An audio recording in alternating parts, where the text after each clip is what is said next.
aquarianradio.com. Aloha, this is Enki.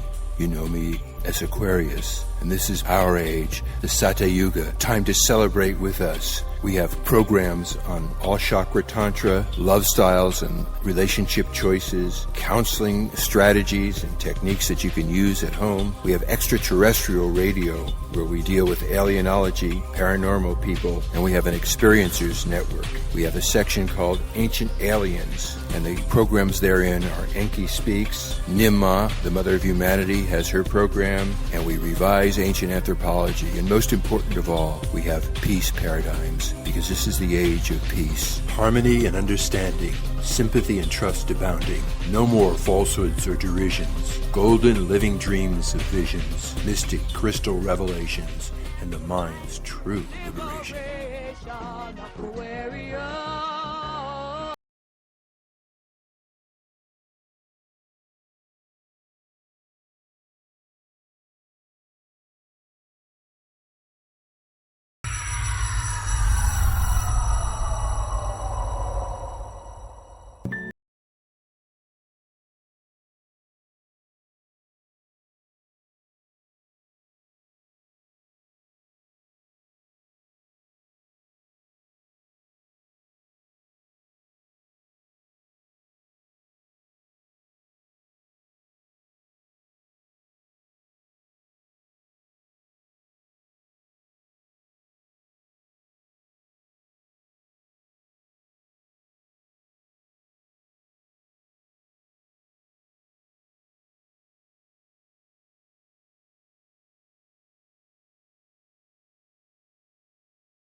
Aloha, everyone, and welcome to the Sacred Matrix on Aquarian Radio at aquarianradio.com.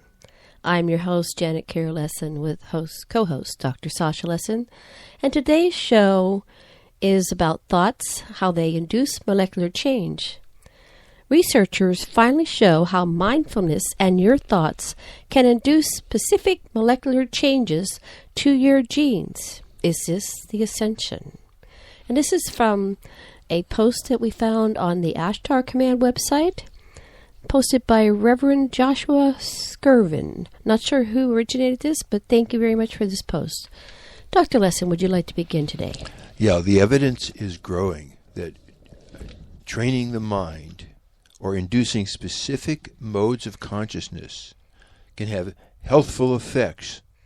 It can really make you healthier if you learn to train your mind.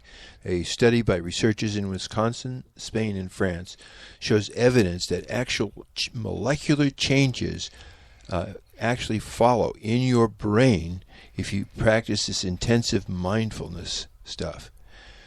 The study investigated the effects of a whole day of intensive mindfulness practice, and that means that meditators They just meditated, really focused all day long.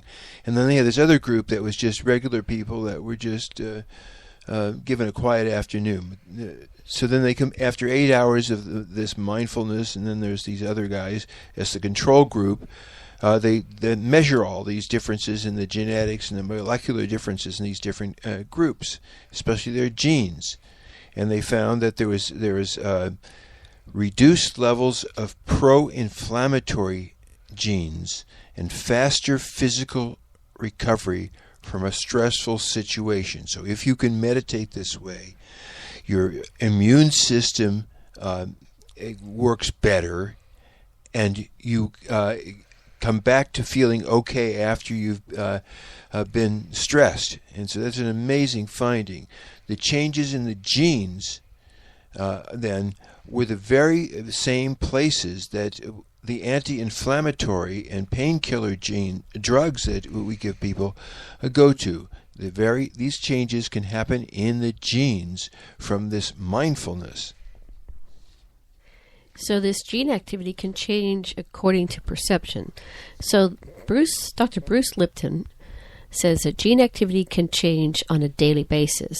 So if the perception in your mind is reflected in the chemistry of your body, and if your nervous system reads and interprets the environment and then controls the blood's chemistry, you can literally change the fate of your cells by altering your thoughts. So Dr. Lipton's research illustrates that by changing your perception, your mind can alter the activity of your genes and create over 30,000 variations of products from each gene.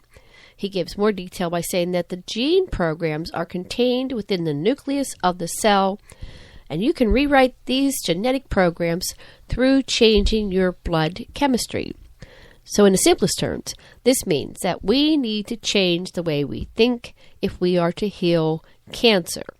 The function of the mind is to create coherence between our beliefs and the reality we experience, is what Dr. Lipton said. And what that means is that your mind will adjust the body's biology and behavior to fit with your beliefs.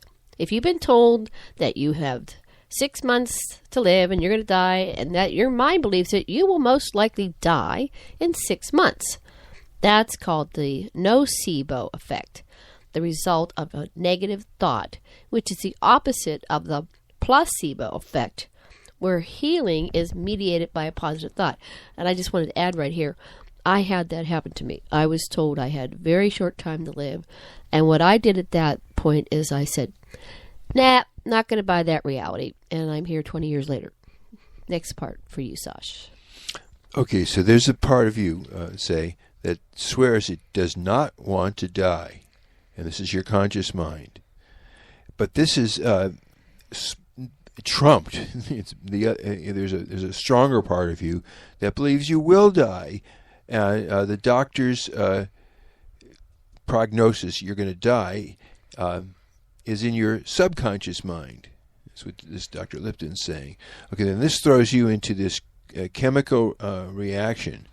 Oh my gosh, which one, am I going to die or am I not going to die? It's like your subconscious mind, which controls 95% of you, according to this study, decides which one is right.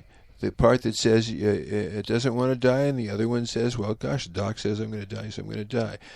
Okay, so the part of you that doesn't want to die, the conscious mind, can really say, hey, body, get it together. And sometimes it wins. And the other one that says, the doctor's right, I'm going to die, that's got a certain amount of energy too. Okay, so people in this study have been programmed to believe that they're victims and that they don't have any control. We're programmed from the start with our mother and father's beliefs. We sort of just take those in automatically without examining them. When we get sick, we're told by our parents that we have to go to the doctor because the doctor is the authority concerning our health. And so we got the message. The doctors are the ones that tell us about our bodies, and we're victims of things that happen in our body that's way beyond our ability to control or even understand. And so people get better on the way to the doctor, that's when the innate ability for self-healing can kick in. Yeah, and that's another example of the placebo effect. So in this next section, mindfulness practice specifically affects regulatory pathways. So the results of Davidson's study, I don't know who Davidson is, but Professor, he shows a down-regulation of genes that have been implicated in inflammation. The affected genes include the pro-inflammatory genes, which are RIPK2, boy, rest in peace, K2, and COX2, as well as several histine deacetylase HDAC genes. Boy, did I massacre that, but that's okay.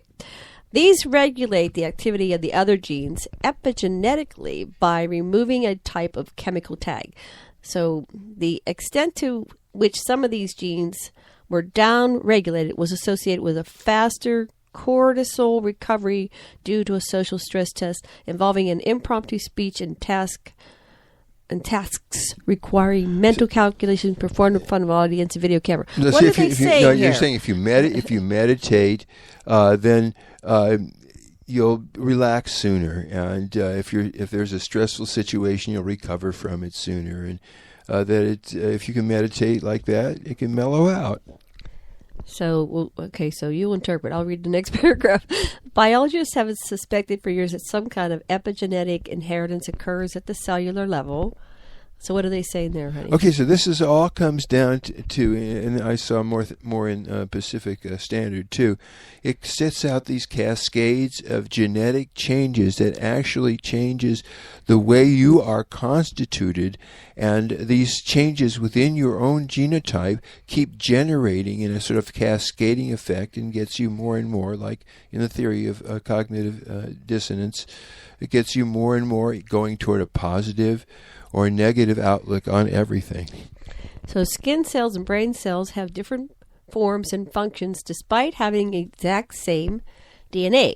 So there must be some mechanisms other than DNA which make sure that skin cells stay skin cells and brain cells stay brain cells when they divide. So this is part of the speculation and investigation.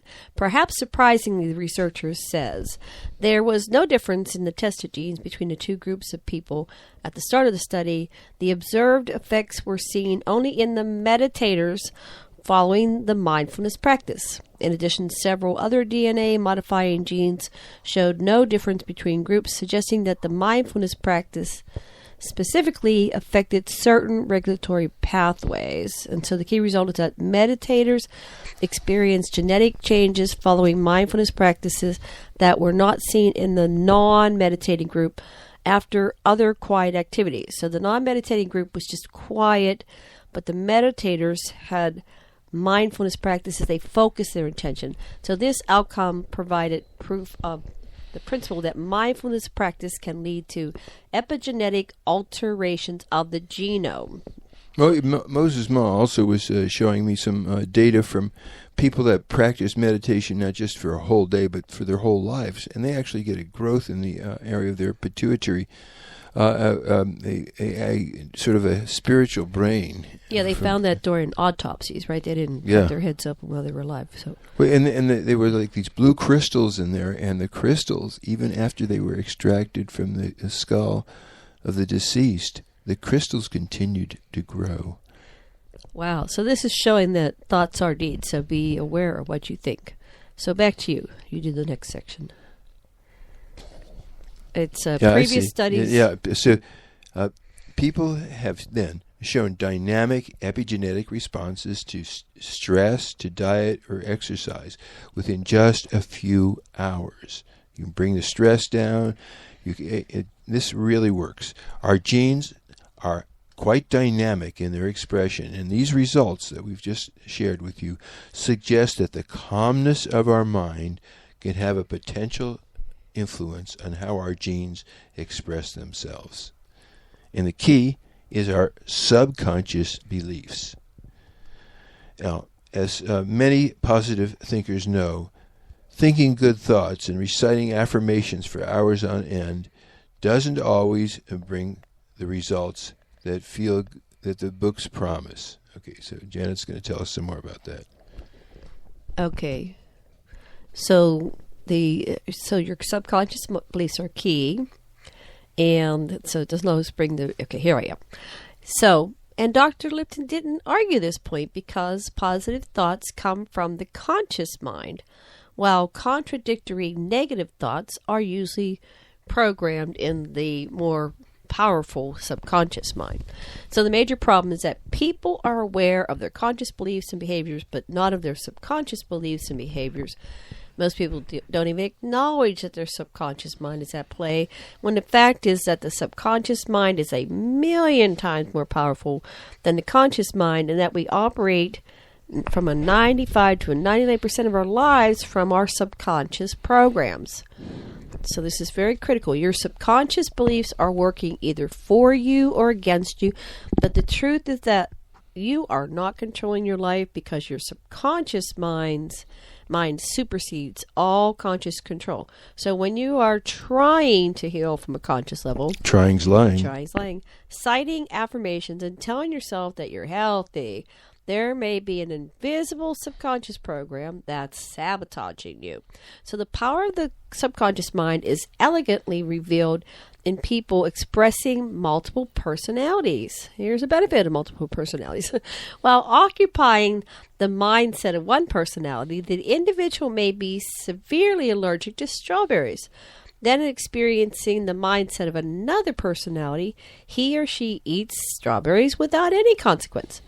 So the new science of epigenetics promises that every person on the planet has the opportunity to become who they truly are, complete with the unimaginable power and ability to operate from and go for the highest possibilities, including healing our bodies and our culture and living in peace. That's great. What do you want to add to this? Well, I would. That's interesting, and there's the other side of it, and I'd like to just quote a little bit from. So that's expanding our consciousness.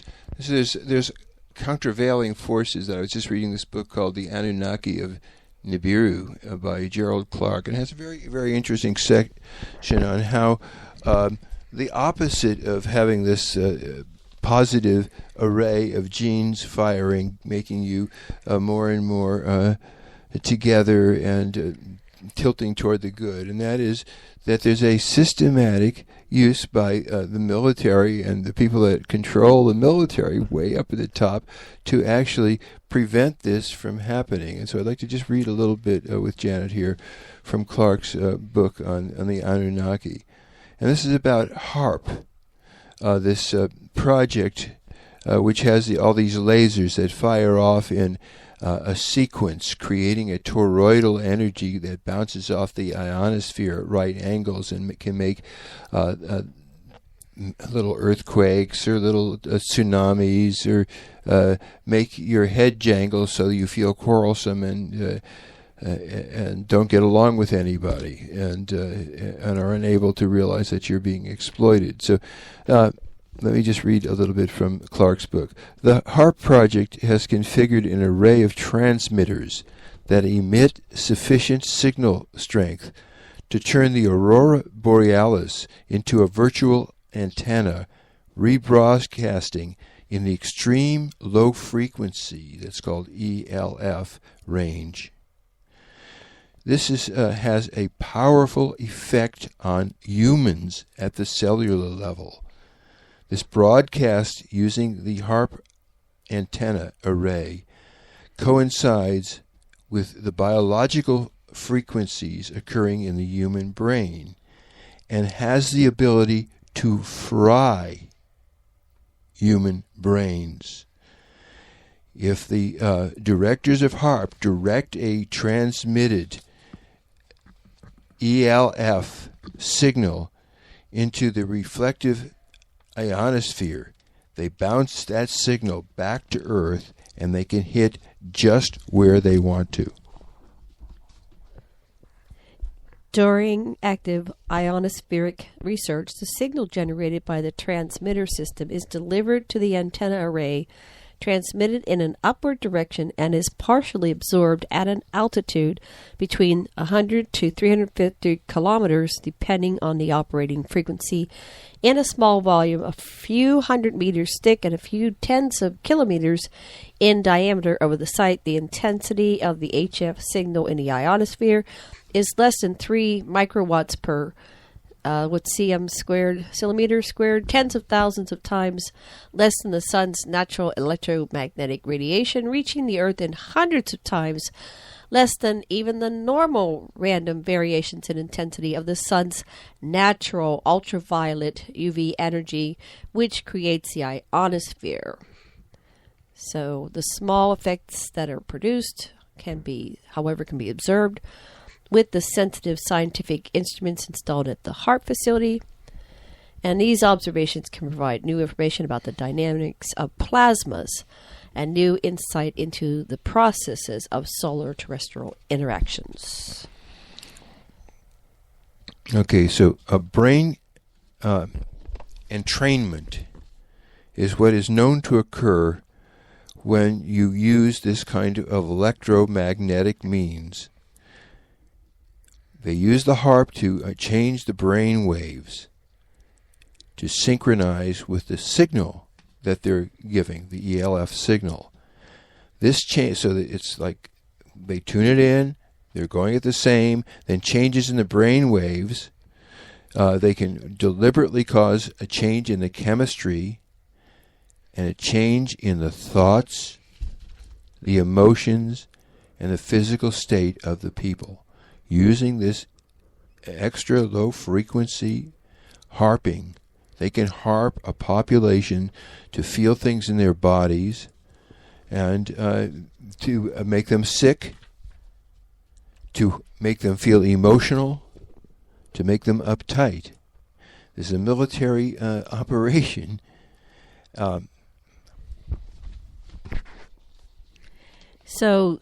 Control.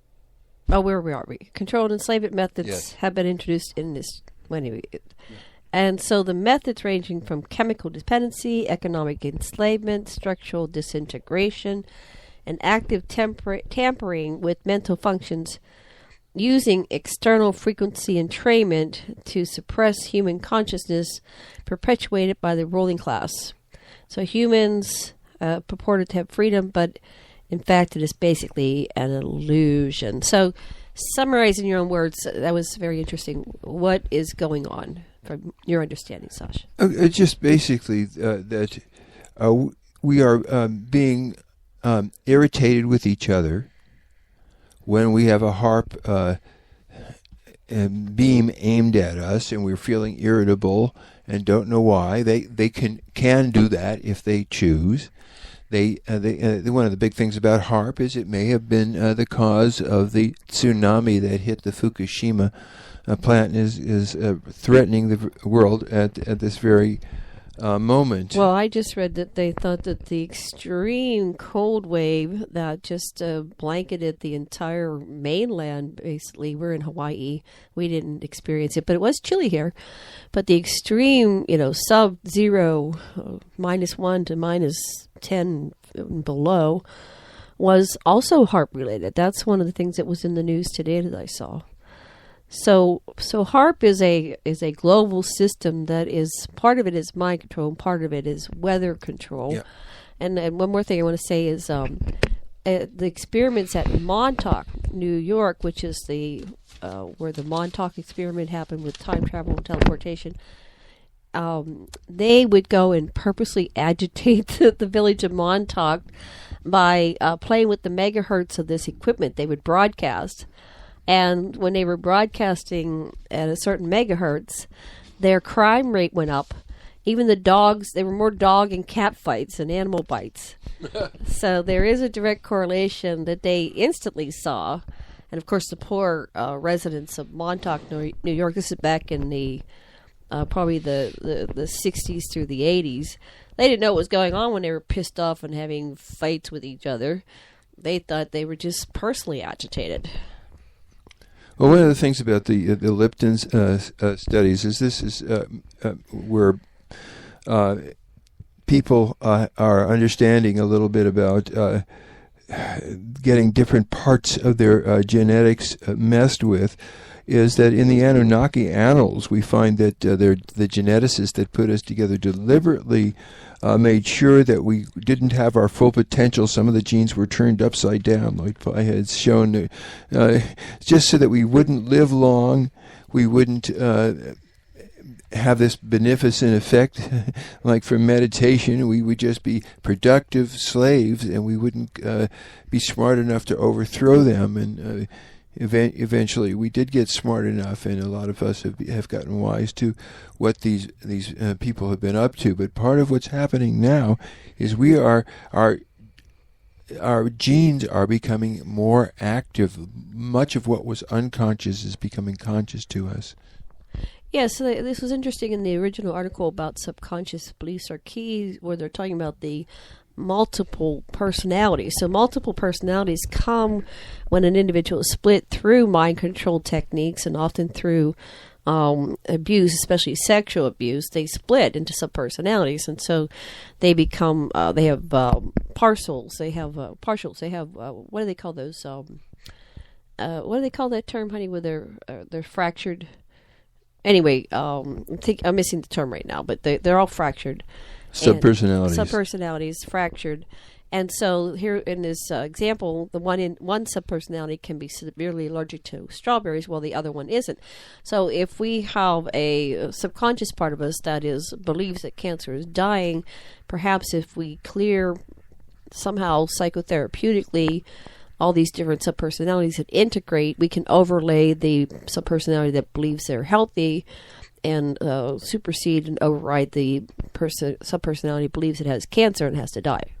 Yeah, or from my perspective, rather than to obliterate either side, when you can center yourself and embrace both the part of you that can embrace the reality of limits and a time in which you need to do things during your earth walk, and your eternal self, so to speak, and you can center yourself and see at this particular juncture of your life, witnessing yourself in a neutral way, how much of each of the needs of the part of you that wants to let go of this life and just move into what's next, and the part of you that's still here and has missions to accomplish, and make an assessment. So that's another step in a way of looking at transcendence. Is not of abandoning any part, but to just making it a part that you can take into your ecology and synergize with.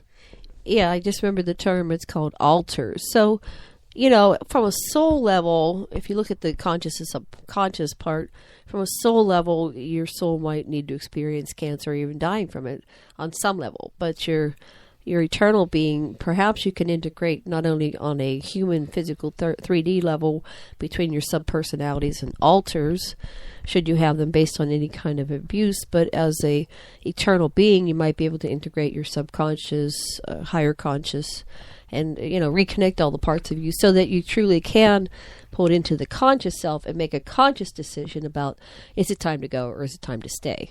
One of the most useful things that Laura Huxley has taught us is a way of looking at, imagine that you're at your own funeral, that you have died, and each person, one by one, who is important to you, comes up and meditates on you and looks at you, and you know what they're thinking and feeling and what you're thinking and feeling toward them, and you express it. And then someone, maybe it's you, gets up and makes your eulogy, what your life was all about and what you shared and so forth. And if you do this while you're still alive, you'll probably see that if the part of you that wants to die really wants to die to being who you think you are, and try something, and be born into something bigger. So sometimes what looks like a wish to be physically dead is really just a wish to be dead to the exclusive identification with stuff that has served its purpose and can take a rest and let new parts of you emerge. So that brings us back to the key is that the meditator, so if you meditate, reflect on your life and through this reflection, uncover what you truly desire, your life's purpose, or, if something isn't working, letting it go. Some kind of meditative process. So the key was that they showed that the meditators experienced genetic changes following the mindfulness practice. So mindfulness is bringing the subconscious, things that you do because of programming, into your mind to reflect and become conscious about it. And these changes, genetic changes, were they were not seen in the non-meditating group.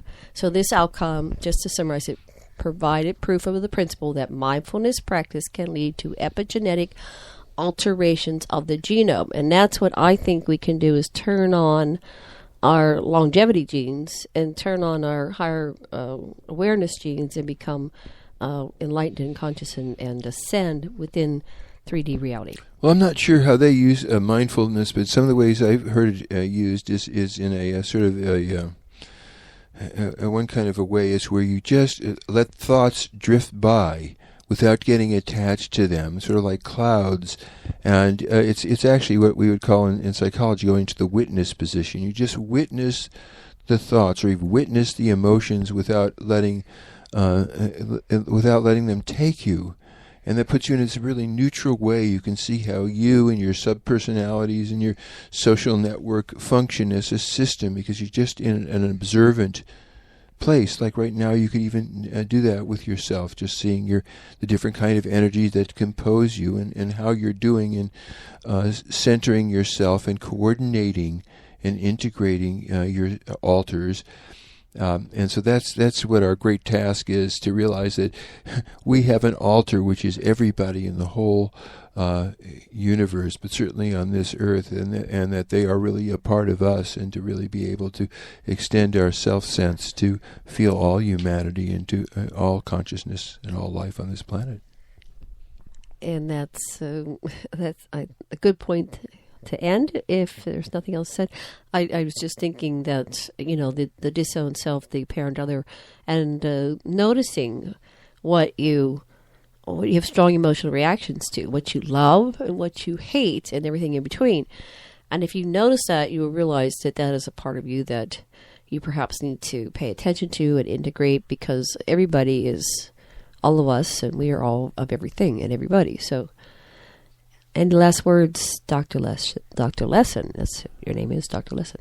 Well, I just when I think about things that everybody needs, and there was these terrorists that killed a lot of athletes at Munich back sometime, and then 72, the studies were that many years later, a bunch of them, they followed them through, the killers. They had wives and families and jobs, and they weren't terrorists anymore.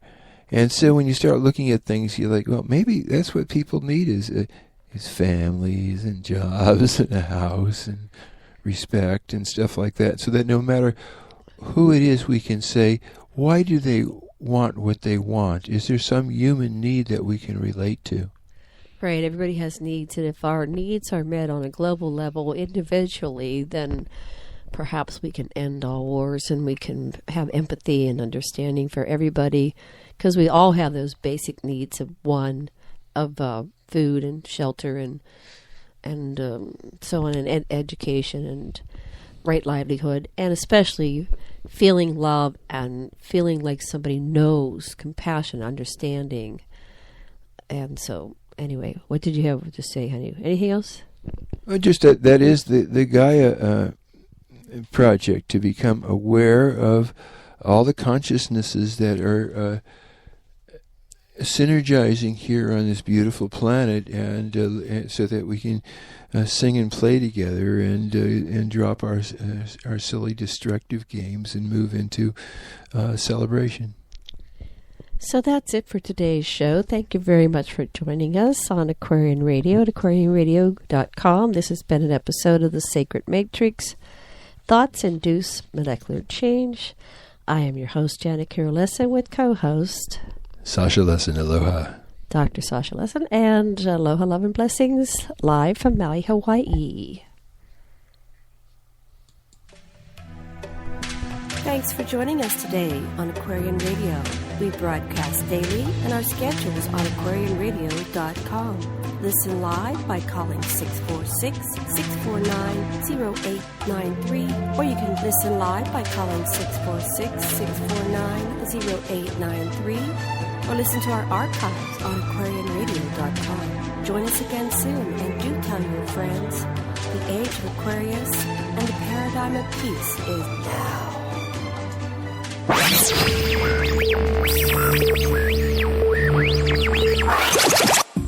Aloha. This is Enki.